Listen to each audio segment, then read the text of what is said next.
একসাথে দিলাম রসুন কাঁচামরিচের সাথে একসাথে বেটে নিচ্ছি, কারণ আমরা একটু অলস মানুষ তো, ওইটার জন্য আলাদা আলাদা করে আর বাটলাম না। নেড়ে ছেড়ে দিব, মশলাগুলো ভালো করে কষবো। দেখেন গাইস কি রকম কালার আসছে, ওয়াও পুরা সেই রকম।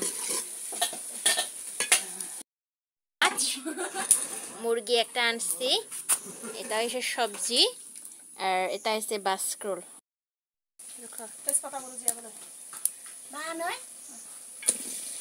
সবজিগুলো দিতেছি যেন জিরা মশলার সাথে একটু। এটা হচ্ছে আমাদের রাঁধুনি, মানে আমিও রাঁধি কিন্তু ক্যামেরাম্যান নাই, এরা জানে না ক্যামেরা করতে। আর এই দিতেছি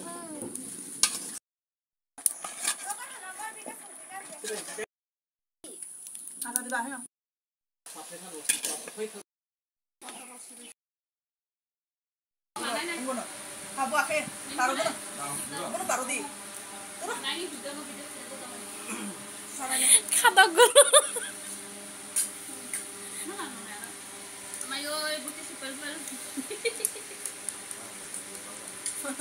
শুধু তুমি